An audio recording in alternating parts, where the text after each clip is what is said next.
네, 안녕하십니까. 한국농촌경제연구원의 윤종렬입니다. 네, 오늘 제가 발표드릴 내용은요, 그린바이오 천연물 식품소재 산업의 성장 산업화 방안입니다. 발표 내용은 크게 5부분으로 구성을 했고, 목차상 순서에 따라서 발표 내용을 말씀드리도록 하겠습니다. 서원입니다.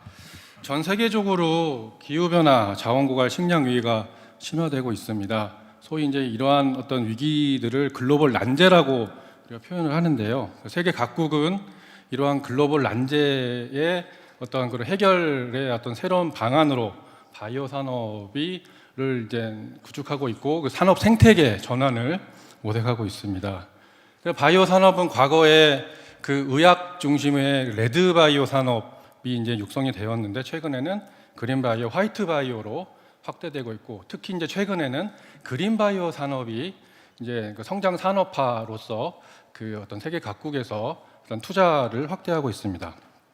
특히 이제 미국, EU를 중심으로 해서 그 바이오 기반 어떤 소재 개발 인증, 시장 확산 정책을 추진하고 있고요. 국내에서도 그린 바이오 산업 그 육성 전략을 2023년에 수립을 해서 어떤 6대 유망 분야를 선정해서 집중 육성을 하고 있습니다. 그럼에도 불구하고 국내 그린 바이오 산업은 그 전 세계 시장의 한 3% 수준, 한 5조 원 시장 규모를 가지고 있고요. 그리고 이제 이 오늘의 주제인 그 그린 바이오 산업 내에서 천연물 식품 소재 분야도 그린 바이오 산업의 성장을 견인할 수 있는 주요 핵심 분야임에도 불구하고 여전히 그 원료 표준화, 검증 체계가 미흡하고 기업의 R&D 역량이 부족하고 그리고 이제 제품을 사업화하는 과정에서의 각종 규제, 제도 등이 미비하다 보니 산업화를 확산하는데 아직까지는 그 제약적인 어떤 요소들이 상존하고 있는 상황에 있습니다. 그래서 이러한 그린바이오 천연물 식품 소재의 기능성을 그 소재화를 통해서 또 이 소재화된 그 기능성 그 소재를 다시 그 제품화해서 어떤 시장을 활성화하고 이를 통한 성장 산업화 방안을 어떻게 하면 모색할 수 있을까에 대한 준비가 필요한 시점이라 할 수 있습니다. 그래서 이제 이 그린바이오 그 천연물 식품 소재 산업의 성장에 있어서 그러면 그린바이오 산업 내에서 천연물 식품 소재가 어떤 의미를 갖고 있는지 그리고 성장 산업화를 위해서 어떤 방법으로 도모를 할 필요가 있을 것인지에 대한 질문을 가질 수가 있을 것인데요. 그러면 이제 기본적으로 보면 이 천연물 식품 소재의 그 개념을 한번 찾아보는 것에 있어서 이제 출발을 할 필요가 있다고 생각을 합니다. 그래서 그린바이오 천연물 식품 소재의 그 개념은 법률적 개념, 학문적 개념, 산업적 개념으로 이제 통용되고 있습니다. 보시는 바와 같이.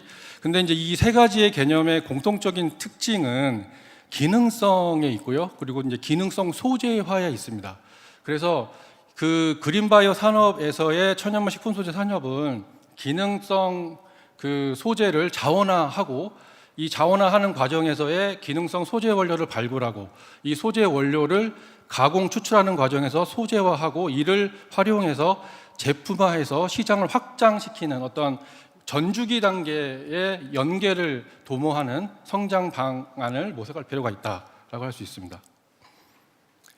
그러면 이제 전반의 산업 현황입니다. 전반의 산업 현황을 살펴보기에 앞서서 그 우리나라에서는 그 생리 활성 기전이 좀 명확하게 확립된 소위 말해서 과학적 근거가 입증된 기능성 소재 DB를 구축해서 업체에 제공하고 있습니다. 두 가지 축인데요.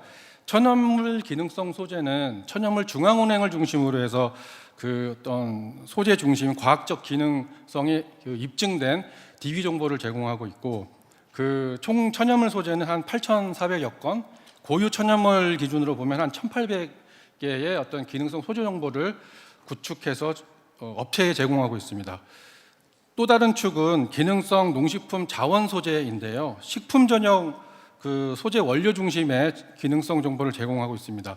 그래서 생리활성 기능성으로 그 과학적으로 입증된 등록 원료 건수는 한 427개 정도가 되고 있고 이러한 정보를 업체에 제공하고 있다라고 할 수 있습니다. 그 전반의 산업 현황인데요. 아직 국내 그린바이오 산업 관련 통계는 아직 구축되지 않았기 때문에 정확한 시장 규모를 지금 저희가 파악하는 데 좀 제한적인 측면이 있습니다. 다만 뭐 글로벌 컨설팅 그룹에서의 어떤 시장 보고서나 또 관련 연구 보고서에서 제시하고 있는 시장 추정치를 좀 이용할 수밖에 없고 그와 관련된 내용을 좀 정리했는데요. 식물 추출물 시장은 뭐 2027년까지 세계 시장은 한 연평균 2022년 이후에 한 12%의 연평균 성장률을 기록할 것으로 지금 제시하고 있고, 근데 이제 국내 시장은 물론 성장은 합니다만 세계 시장이 한 1% 수준의 시장 규모를 유지하면서 성장세를 유지할 것으로 제시하고 있습니다. 국내 바이오 식품 시장은 그 바이오 그 산업 실태 조사라고 해서 승인 통계 자료가 있긴 한데 그 승인 통계 상에서의 그 기능성 그 제품 시장을 추려서 별도로 제가 제시한 수치인데요. 27년까지 한 2조 4천억 원의 시장 규모를까지 성장할 것으로 예상이 되고 있고, 그다음에 천연 화장품 시장도 최근 이제 크게 확대되고 있는 상황이 있습니다. 29년까지 한 527억 달러로 이제 시장이 확대될 전망에 있고, 특히 이제 한중일을 중심으로 해서 빠르게 지금 이 천연 화장품 시장이 크게 확산될 것으로 예상하고 있습니다. 이제 다음은 이제 정책과 관련된 내용입니다. 중앙 단위에서는 그 그린바이오 천연모 식품 소재의 정책이 주로 이제 5년 주기로 수립되는 농식품 국가 R&D 종합 계획에서 세부 정책 사업으로 이제 추진이 되고 있는데, 뭐 큰 틀에서 보면은 뭐 생명공학 육성 기본 계획, 농생명공학 육성 중장기 기본 계획, 농림식품과학기술 육성 종합 계획, 이 상위 계획 안에서 이제 천연물 식품 소재 R&D 과제들이 수립이 되어서 정책적으로 좀 추진이 되고 있고요. 지방 정부 단위에서도 그 천연물 식품 소재와 관련 그 조례를 수립을 해서 사업을 지원하고 있습니다. 바이오 산업 육성 조례를 지정한 지자체는 전국 한 26개 정도로 파악이 되고, 그 가운데에서 천연물 식품 소재와 관련된 조례를 제정해서 지원하고 있는 지자체는 이제 9개 시군으로 파악이 되고 있고요. 그 9개 시군에서 지금 추진하고 있는 천연물 식품 소재 관련 사업인데, 주요 특징은 지역 특화 작목을 발굴해서 그 특화 작물의 그 기능성 물질을 소재화해서 이를 제품화해서 연결하는 어떤 연계 체계를 가지고 그 어떤 지역의 어떤 그 바이오 산업을 육성하고 있는 어떤 그런 상황이 있습니다. 그래서 이제 이 그린바이오 천연물 식품 소재 산업이 지금 현재 정부 그리고 지방 정부를 중심으로 해서 추진되고 있는데, 최근의 정책 환경을 보면 기능성 소재를 전략 산업으로 좀 포섭을 해서 검증, 표준화, 인증, 제품화, 전주기의 지원 구조가 지금 정책되고 있다. 그리고 이제 산업 그 정책도 재편되고 있는데요. 2020년에 어떤 국가 농식품부가 어떤 로드맵을 제시한 이후 23년에 추진 전략을 수립을 해서 천연물 식품 소재도 어떤 6대 유망 분야의 하나로서 이제 정책적 지원을 받고 있고요. 2025년 1월에 그린바이오 산업법이 시행되었습니다. 그래서 법적 기반도 마련되어 있고, 또 최근에 2025년 12월에 육성지구가 이제 전국 그 7개 그 시도에서 이제 선정이 되어서 본격적으로 그 지방 정부가 그 그린바이오 산업을 육성하는 어떤 토대가 마련되고 있다라는 것입니다. 자, 다음은 이제 그린바이오 천연물 식품 소재 산업의 실태에 대해서 한번 말씀드리도록 하겠습니다. 제가 앞서 말씀드렸지만 그린바이오 천연물 식품 소재 산업은 그 어떤 전주기 단계의 연계 구조를 통해서 이제 그 성장 산업화를 도모할 필요가 있다라는 측면에서 이 실태 조사도 저희가 그 업스트림, 미드스트림, 다운스트림 이 세 개의 단계로 전주기로 나누어서 각각의 산업 실태를 좀 파악하고자 했고, 오늘의 발표 자료는 각 단계별로 주요 내용을 좀 요약해서 그 정리한 내용입니다. 업스트림 단계입니다. 기능성 소재 기업들의 소재 조달 경로는 주로 국내 원료 공급사, 뭐 자체 재배, 계약 재배를 이제 통해서 조달을 하고 있는데, 판매 규모가 클수록 국내 원료 공급사의 비중이 높았고, 반면에 소규모 업체일수록 자체 재배, 계약 재배 비중이 높았습니다. 계약 재배를 하는 업체의 경우에는 자체 모집 및 직계약이 한 53%, 절반을 조금 넘는 비중으로 가장 어떤 높은 특징을 나타냈고요. 기능성 소재 원료를 이제 계약 재배를 할 때 좀 그 고려 사항을 보면 품질 관리, 가격 안정이 주요 요소로 고려되고 있고, 그러면 추진 시 애로 사항은 무엇이냐라는 질문에는 수확물의 어떤 품질이 그 좀 미달되거나 좀 편차가 크다라는 것을 주로 애로 사항으로 꼽고 있습니다. 그리고 이제 기능성 소재 원료의 원산지를 보면 이제 한 76%가 국산 원료를 많이 사용하는 것으로 지금 나타나고 있고요. 계약 관리 관련해서 좀 전담 인력을 확보하고 있느냐라는 질문에 인력을 그 보유하고 있는 비중이 한 34%에 불과해서 좀 여전히 그 비중이 좀 낮았는데, 특히 업체 규모가 작을수록 그 전담 인력이 없는 비중이 더 높아서 좀 관리 공백이 그 소규모 업체에 좀 어려움으로 지금 예상되는 어떤 부분이라고 말씀드릴 수 있습니다. 다음은 미드스트림 단계입니다. 그 업체 대부분은 그 기능성 소재 가공 설비를 자체적으로 좀 대체적으로는 갖추고 있는 것으로 파악이 되고요. 특히 이제 발효 처리라든지 효소 처리 설비 보유 비율이 가장 높았고, 근데 이제 제형화와 관련된 설비에서는 그 50억 이상의 좀 그 매출 규모가 있는 업체의 비중은 한 77%가 거의 상당 부분 많이 차지했지만, 매출 규모가 작을수록 이 제형화 설비의 보유 비율은 좀 낮았다라는 것이 특징이고요.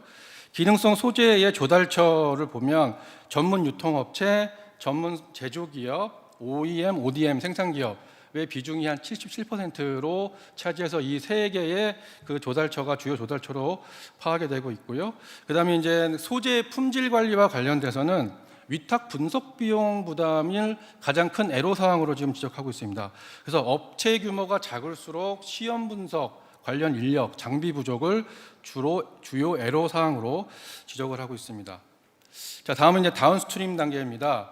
그 국내 지금 조사 대상이 그 그린바이오 그 천연물 식품 소재 기업은 주로 내수 시장을 중심으로 활동을 하고 있었고, 별도의 제품을 위한 그 연구 개발을 수행하지 않는 업체는 한 13%, 한 87%의 기업들은 사내에 전담 R&D 기능을 하든지 아니면 외부에 위탁하든지 간에 어떤 R&D를 수행하는 것으로 나타나고 있습니다. 전체 매출액 대비 제품 그 연구 개발에 투입되는 그 금액 비중은 한 11% 정도로 나타나고 있고요. 그다음에 제품의 인증, 취득 과정에서 가장 큰 애로 사항은 비용 부담, 기준 절차의 복잡성으로 나타나고 있는데, 매출 규모가 작을수록 비용 부담이 가장 컸고, 그다음에 업체 규모가 클수록 절차의 복잡성을 주요 애로 사항으로 인식하고 있습니다. 정부 과제를 참여해서 실질적으로 제품 상용화까지 연계된 경험이 있느냐라는 질문에는 그 절반을 조금 넘는 54%이고요. 그러면 상용화 경험이 그 없는 그 업체들에게 주요 애로사항은 무엇이냐라고 물었더니 내부 인력이 부족하다, 시장 판로의 확보가 어려웠다라는 것이 주된 이유로 나타났습니다. 기능성 표시 제품 정보 표시와 관련돼서도 어떤 표시 가능한 표현의 제한이 어려움이 있다. 그리고 소비자의 어떤 그런 오해가 우려될 수 있는 기능성 표시 문구와 관련된 그 애로사항, 그리고 이로 인한 구매 전환의 한계가 또 주된 원인으로 지적되고 있습니다. 그러면 이제 그린바이오 그 천연물 식품 소재 그 기업의 실태에 알아봤는데, 또 이런 어떤 전주기 과정에서 사업화를 고도화하는 업체들로 몇 업체들 이렇게 존재를 했는데, 저희가 그 총 6개 업체를 정리를 했고요. 뭐 주로 그 천연물 기반 그 원료를 발굴해서 가공, 추출해서 소재화해서 이를 사업화해서 상용화까지 이어지는 어떤 그 전주기 체제의 고도화를 추구하는 업체들이 또 존재하고, 그다음에 지자체 단위에서는 지역 특화 작목을 이용해서 그 소재화해서 이를 제품화로 연결시키는 어떤 사례로서 차지기 사례, 흑화랑 사례도 있습니다. 네. 이 부분 넘어가겠습니다. 자, 그러면 이제 지금까지 이제 산업 실태까지 이제 파악을 했는데, 그러면 그린바이오 천연물 식품 소재 산업의 그 목표는 이제 전주기의 통합 연계한 산업화를 촉진하는 데 있겠고요. 추진 전략은 업스트림, 미드스트림, 다운스트림으로 좀 정리를 했고, 이 부분에 대해서 말씀드리도록 하겠습니다. 업스트림 단계에서는 원료를 안정적으로 확보하는 것이 관건입니다. 그렇기 때문에 그 원료의 표준화 그리고 데이터를 연계할 그 연계를 강화를 통해서 어떤 품질 관리 체계를 구축할 필요가 있고요. 재배 적지를 발굴하고 어떤 기능성 성분 실증을 강화해서 품질 편차를 좀 줄이는 어떤 노력이 필요하다.